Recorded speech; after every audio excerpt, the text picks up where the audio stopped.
Good morning, and a warm welcome to your show, Sunny Mornings, Los Angeles. I'm your host, Melissa, and it's Monday, June 8th. You'll be interested to know. 77 years ago, today, in 1949, George Orwell released his novel titled 1984, a stark, imaginative political fable that painted a vivid vision of surveillance and authoritarian control.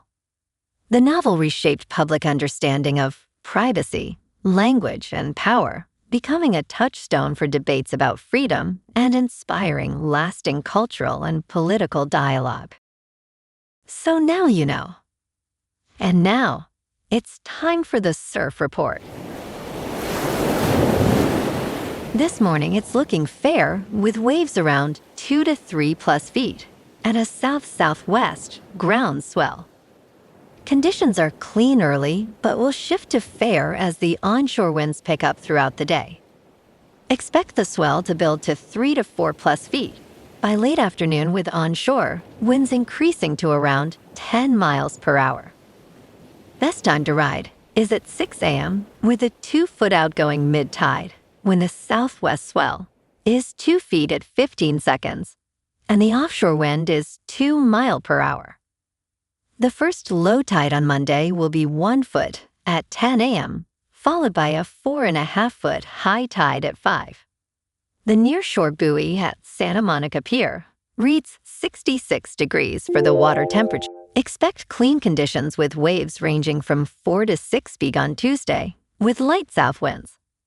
Wednesday sees a slight increase in size, reaching 5 to 7 plus feet, but conditions may become choppy as the day progresses. By Thursday, expect a decrease to 3 to 5 feet, with fair conditions prevailing, especially in the morning. This morning, it's cloudy and it feels like 67 degrees with no wind. The sunset will take place at 8:04 and it will rise again tomorrow at 5:42. Looking ahead in the weather. Saturday will be mostly sunny with highs near 64 and a northeast breeze up to skip. Sunday and Monday warm up with Sunday near 68 and Monday near 72, staying partly to mostly sunny with lows in the upper 40s to mid-50s. A slight chance of rain returns Tuesday afternoon into Tuesday night with highs near 71 and overnight lows around 57. Bonjour, food enthusiasts. This podcast is brought to you by Versailles Cafe and Pastries in Encinitas. Nestled on El Camino Real South, just north of Encinitas Boulevard, this cafe is a haven for culinary delights. Indulge in their amazing Eggs Benedict or their gluten-free crepes. You can grab a panini for lunch or just breeze on through to get your morning coffee. They are open every day from 8 to 5. So stop on by and don't forget to tell them Sunny Morning sent you. In local news, NBC News reported that the battle for second place in the primary race for LA mayor has tightened, with Councilmember Nithya Raman trailing former reality television star Spencer Pratt by approximately 7,500 votes. Democratic incumbent Mayor Karen Bass remains in the lead with 34.81% of the vote, according to the latest tally from the Los Angeles County Registrar Recorder/County Clerk. Pratt holds 27.32%, while Raman is just 1.1 behind at 26.21%. Political contributor Dr. Fernando Guerra noted that if Raman duplicates her recent voter turnout, she could surpass Pratt. An additional update on election results is expected on Sunday.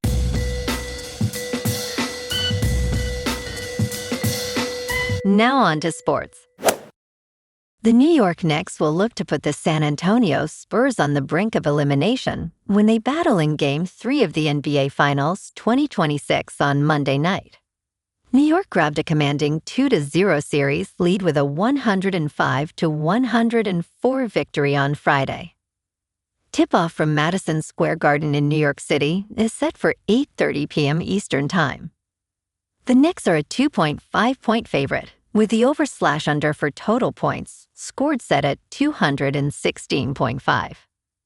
The Sportsline projection model, after simulating the matchup 10,000 times, is predicting the under on total points scored. The model projects the Spurs will score a total of 214 points combined. In local sports, the Dodgers took a tough loss to the Angels yesterday, dropping yesterday's finale 5-13 at Dodger Stadium. Dalton rushing was the bright spot, going 4 for 4 with a home run and 3 RBIs, while Ohtani and Freeman each added 2 hits. But the pitching staff couldn't keep up. Starter Emmett Sheehan lasted just 1 1/3 innings. Still sitting pretty at 42-24, the boys in blue head to Pittsburgh tomorrow afternoon at 3:40 to open a 3-game set against the Pirates. Eric Lauer takes the mound against Paul Skeens, the Pirates' young right-hander looking to make his mark in year 2. The Dodgers have been a model of consistency all season with Ohtani and Freeman leading the way. But baseball at PNC Park can be unpredictable, and the Pirates will be hungry at home. Meanwhile, the Lakers' front office is focused on the future. Rob Pelinka made it clear that Luka Doncic is the franchise cornerstone, and the roster will be tailored to his strengths. LA is exploring potential moves for center Mitchell Robinson and should have some financial flexibility heading into the draft on June 23rd. Over on the ice, the Kings wrapped up their coaching search with DJ Smith and Jay Woodcroft as the final 2 candidates.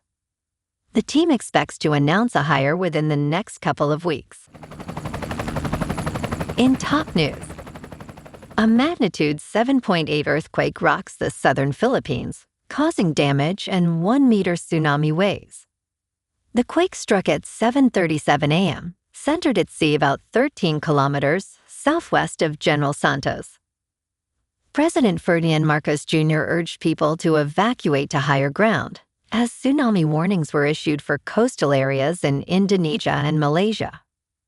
There were no immediate reports of casualties, but some buildings collapsed in General Santos. Tsunami waves up to 3 meters were possible on some coasts of the Philippines.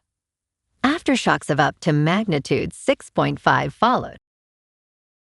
In business news, Bitcoin is cratering, but a new Wall Street crypto hype is on the rise. In a small corner of the crypto market, investors are rushing in instead of heading for the exits. So-called HYP exchange-traded funds are attracting new assets at a time when leading cryptocurrencies, including Bitcoin and Ether, are declining. Since their launch, these products have raised close to $150 million and have mostly experienced positive inflow days. This market is only 1% penetrated into its potential, according to Matt Hogan, Chief Investment Officer at Bitwise. Hyperliquid, a decentralized perpetual futures exchange, has quickly caught attention as a new asset class. Investors are drawn to its revenue model, where 99% of fees generated are used to buy back IP. As of Friday, the Grayscale Hyperliquid staking ETFs had $4.5 million in assets. Experts believe that as awareness grows, these funds could accelerate mainstream adoption. However, competition remains high, and the platform is still unavailable in the United States. In crypto movement, Bitcoin is up 0.5% over the weekend to $63,000. Ethereum is down 3% to just under $1,700. And XRP is up 1% to $1.15. Moving on to a more local vibe. In our community spotlight on health and wellness, we are working with a national Pilates studio to bring you some free classes, so listen up. Check out Club Pilates, with several locations in the San Diego area.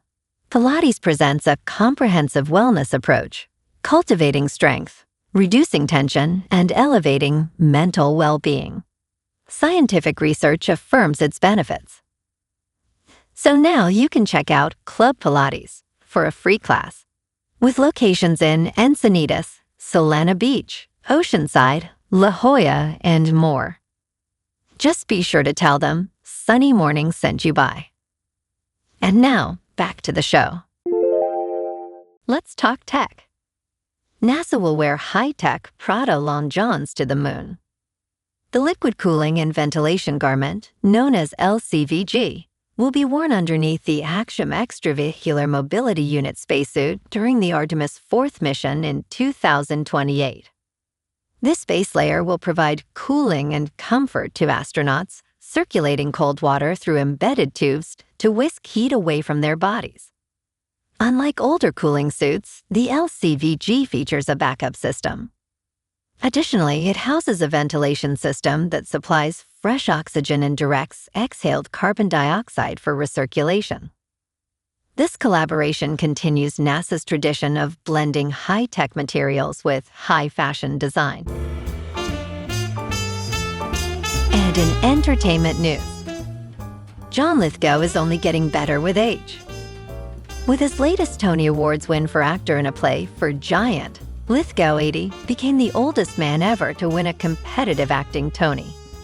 The record was previously held by Roy Dotrice at 77. Lithgow also opened the longest gap between competitive acting Tony wins in the awards history at 53 years. His first came in 1973, surpassing Angela Lansbury's previous mark of 43 years. The victory puts Lithgow in a rare club of 4 performers. Lithgow expressed gratitude, stating, "I'm such a lucky actor." Well, alrighty folks, it's time for the quote of the day. And today, our quote comes from the American novelist and short story writer S. Scott Fitzgerald. And he said, "The test of a first-rate intelligence is the ability to hold 2 opposed ideas in mind at the same time and still retain the ability to function." And that's a wrap for this morning. You can check out our Instagram, YouTube, and TikTok for some captivating aerial videos with local news and the surf reports. Have an amazing day, my good friends.